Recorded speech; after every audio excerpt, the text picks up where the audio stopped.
Cette année, j'ai vu un petit peu moins d'animés que d'habitude, et j'ai moins d'animés qui m'ont plu dans ce qui est sorti en 2023. Heureusement, il y a eu quelques très belles pépites. C'est parti pour mon top 8 des meilleurs animés de 2023 selon moi.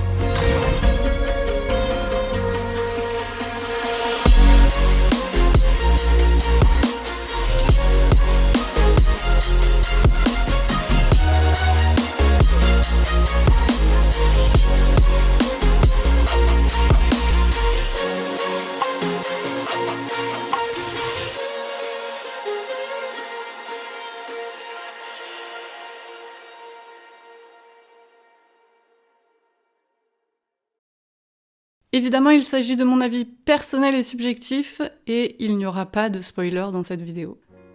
Numéro 8. Oshinoko, bienvenue dans les coulisses du show business, du côté des idoles et des acteurs principalement. Du point de vue des ados stars ou en rêve de le devenir, j'ai eu énormément de mal avec le début, j'ai arrêté au bout de 30 minutes. Parce que je trouvais ça extrêmement cringe. Heureusement, on m'a convaincue de regarder la suite et j'ai pas été déçue.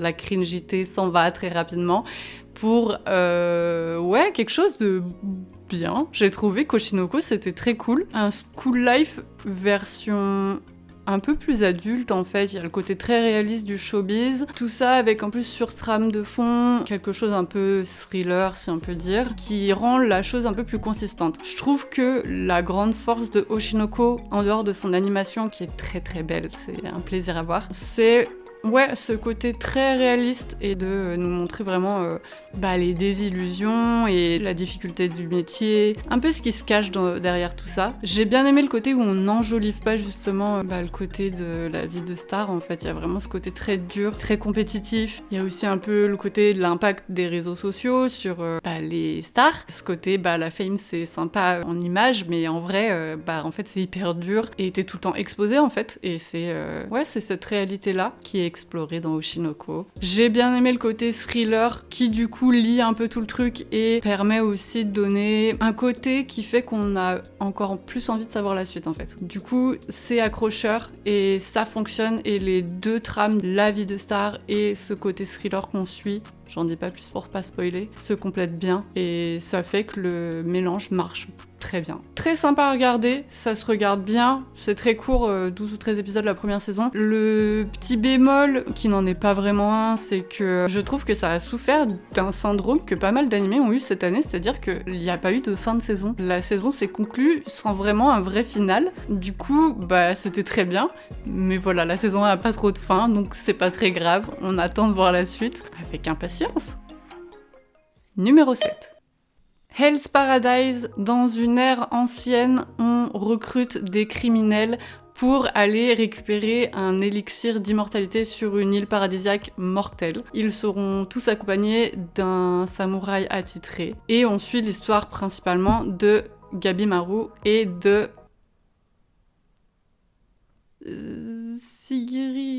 Sagiri. Oh.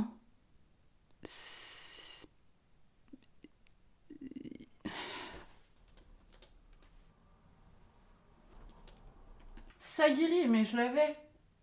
Sagiri. Et on suit l'histoire de Gabimaru qui est accompagné de Sagiri. Animé magnifique qui nous plante du coup des décors sur cette île paradisiaque avec une végétation tout à fait luxuriante, tout est trop beau, les couleurs sont splendides. J'ai beaucoup aimé le concept à la Battle Royale, c'est le genre de truc qui m'accroche très facilement, donc forcément ça a marché tout de suite. Le premier épisode est hyper coup de poing, il est très accrocheur, il est très qualitatif. Les personnages sont attachants, l'histoire des personnages sont attachants, je trouve qu'ils ont vraiment mis un accent sur le développement de personnages, principalement du coup sur les deux personnages principaux qu'on a beaucoup explorés dans cette saison, et tous les autres personnages parce qu'il y en a beaucoup.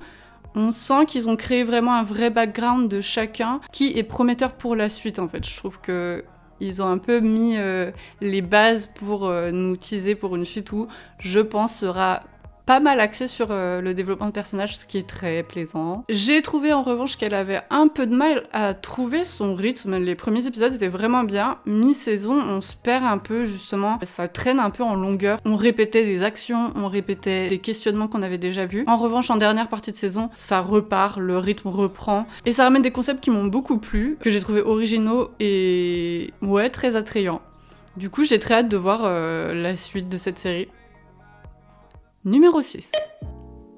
Les carnets de l'apothicaire. On suit Mao Mao, une jeune fille qui est une excellente apothicaire et qui se retrouve, malgré elle, devenir servante dans la cour impériale, qui est faite de concubines, de servantes, de trahison, de mystère et d'espoir et de désespoir. La force des carnets de l'apothicaire, c'est son décor attrayant, ses 2 personnages drôles et attachants, et son ambiance légère et un peu humoristique du coup. Mais c'est surtout son rythme qui est hyper bien maîtrisé. En fait, les carnets de l'apothicaire, ça fait partie de ces séries ou ces animés qui font un épisode, une mission ou un épisode, une enquête. Moi, j'adhère pas trop à ce genre de concept parce que j'ai tendance à vite décrocher et à perdre intérêt en fait de la suite, et eux ils ont trop bien géré ce truc là parce qu'en fait ça débute comme ça et en fait ils arrivent à renouveler ce truc là, à rebondir, à recréer un changement de rythme qui fait passer certaines trames de l'histoire en avant, qui casse ce truc de une mission, un épisode, et ça marche vachement bien, ça fait que tout semble fluide, ça fait pas cet effet de un épisode et on passe à autre chose qui rend les épisodes très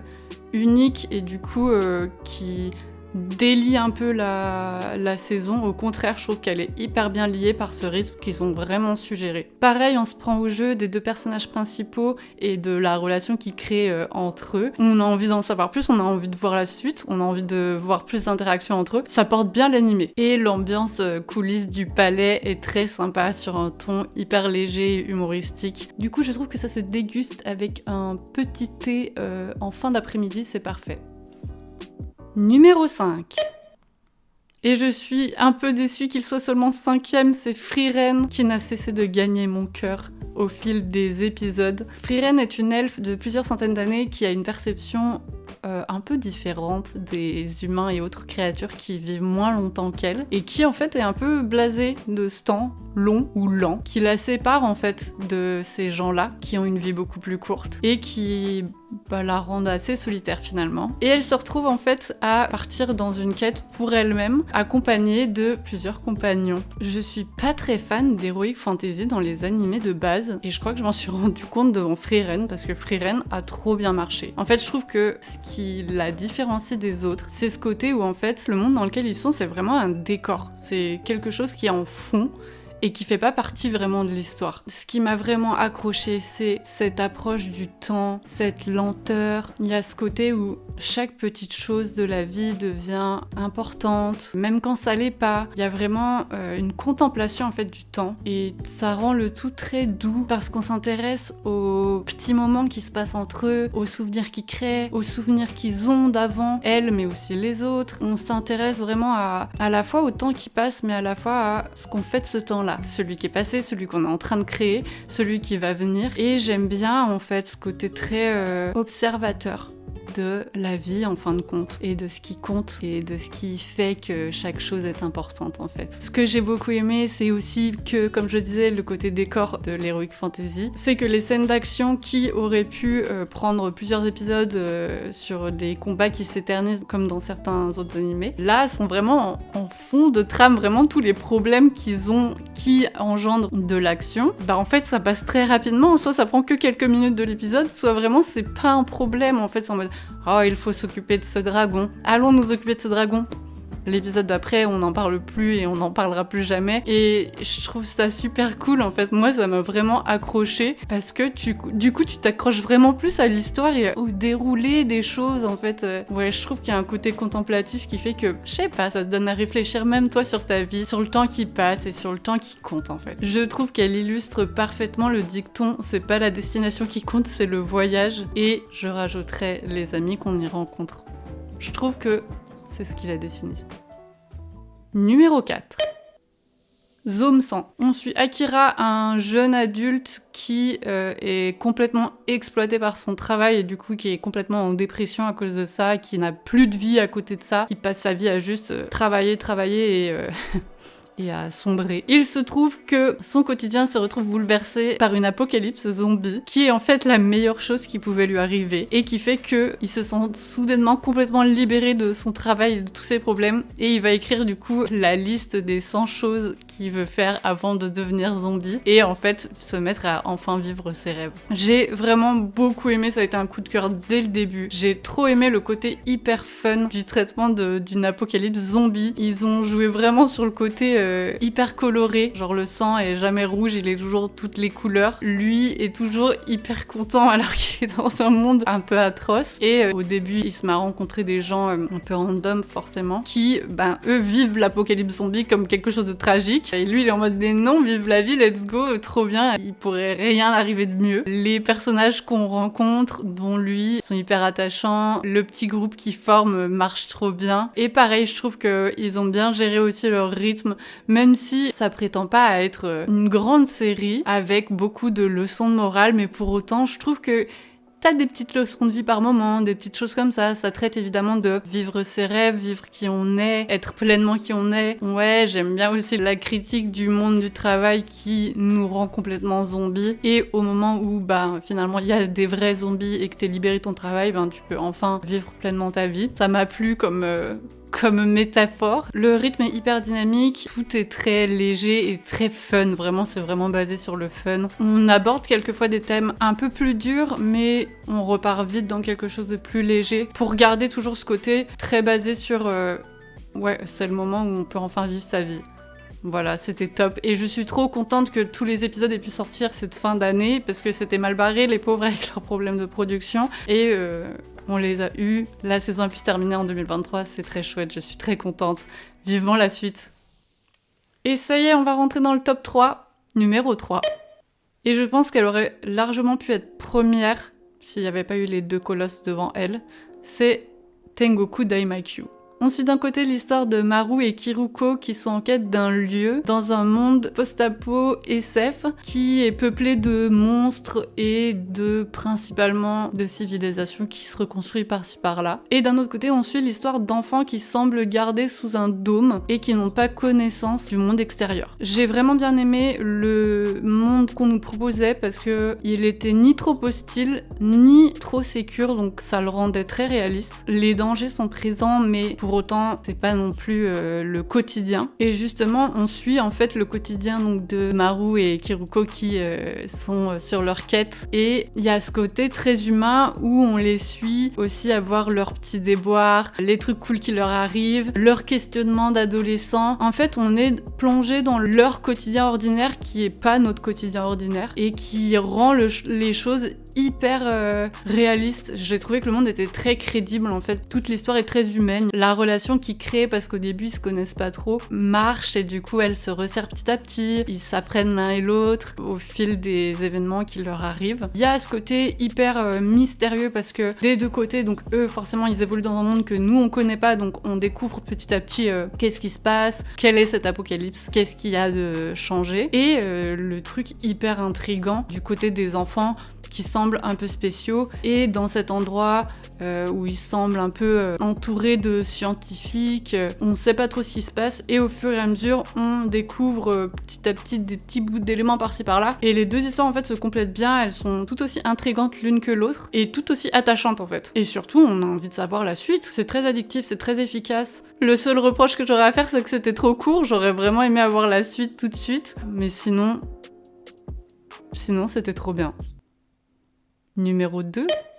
Bungo Stray Dogs, saison 4 et 5 qui sont toutes les deux sorties cette année. Je les ai trouvées incroyables. Qu'est-ce qu'ils ont step up. Les enjeux ont jamais été aussi hauts. Il y a plus de développement de personnages, il y a plus de conséquences qui est souvent ce qui manque, je trouve, dans Bungo Stray Dogs. Il y a des épisodes qui ont été incroyables, je pense principalement à l'épisode sur la Toubib qui m'a vraiment énormément touchée et que j'ai trouvé hyper dur. Le tout est hyper consistant. Plus on avance, plus ça s'épaissit. J'adore Bungo Stray Dogs, mais je trouve que ça manque de consistance et je trouve qu'il y a des choses assez inégales au niveau des épisodes et du rythme dans certaines saisons.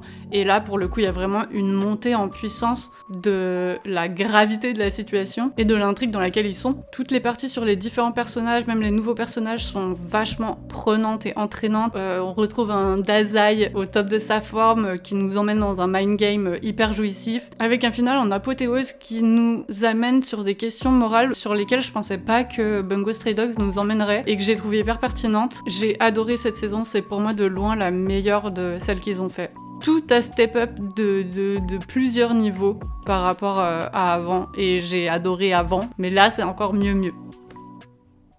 Numéro 1. Bon bah sans grande surprise, hein. SNK. Magistral.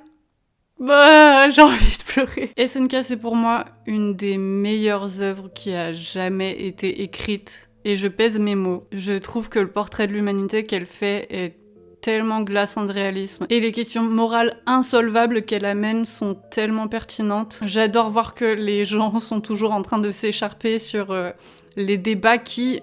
Vraiment, c'est insolvable, je pense, parce qu'en fait, peu importe de quel côté vous êtes, la vérité, c'est qu'en fait, il n'y a pas de bonne réponse à ce débat, et je trouve que c'est ce que SNK nous raconte, et je trouve que, déjà, pour moi, c'est preuve de génie. Parce que quand t'arrives à faire en sorte que pour les années, voire les décennies qui sait à venir, t'as toujours ton audience qui est encore en train de débattre sur ce qui s'est passé, bah t'as tout réussi pour moi. Je trouve que l'adaptation rend justice à certaines scènes qui sont un peu passées à la trappe dans le manga, et je trouve qu'ils ont vraiment géré ça. Il y a vraiment des scènes qui ont été hyper marquantes dans l'anime qui le sont un peu moins dans le manga. C'est pas le cas de toutes les scènes, mais je trouve que c'est suffisant. Bon, j'en dis pas plus parce que je veux pas spoiler, mais j'ai rarement vu des séries amener des thèmes aussi pertinents et aussi clivants, et je trouve que vraiment c'est fait avec brio. Un final à son apogée qui... franchement, ne peut pas laisser indifférent. Je serais... Ah, c'est avec tristesse que je dis au revoir à la série, sachant que je pense qu'il va en falloir du temps avant de trouver une série aussi incroyable et qui fait vivre autant d'émotions et qui crée autant de sujets et autant de théories, de rassemblements en fait, hein, entre les gens. Je trouve que c'est vraiment génial et je trouve que c'est trop cool que quand les séries réussissent à faire ça. Mais c'est aussi avec joie que je referme le chapitre parce que j'ai été vraiment totalement satisfaite de cette fin qui... a réussi le pari de me surprendre. C'est hyper casse-gueule, je trouve, de finir une série. Surtout les séries de ce genre-là, qui sont basées sur des twists, qui fait qu'en fait, t'es obligé de toujours monter d'un cran à chaque fois. Et pour moi, c'est la promesse d'un final qui se casse la gueule. Et là, ça a marché. Pour moi, le pari est réussi. Ils ont réussi à me surprendre jusqu'au bout. Ils m'ont fait vivre des émotions... très forte et ils m'ont convaincue, tout m'a convaincue, l'histoire restera gravée en moi pour toujours. En plus, je trouve que c'est quelque chose de vraiment très important, je trouve que l'auteur a jamais trahi son propos et ça c'est super dur sur la longueur dans n'importe quel type de série en fait. Et vraiment là, du début jusqu'à la fin, il nous dit quelque chose. Et il nous raconte toujours la même histoire en fait, genre vraiment il se perd jamais dans ce qu'il nous raconte et... non mais c'est génie. SNK, tu vas nous manquer terriblement. Merci pour ce chef-d'œuvre. Oh. Et voilà, c'est la fin de ce top. J'espère que ça vous a plu. N'hésitez pas à me mettre en commentaire votre top à vous. Si j'ai manqué des animés trop bien, je veux absolument les voir. Donc n'hésitez pas à me partager tout ça. Je vous dis à bientôt. Bonne soirée, bonne journée. Des bisous. Bye.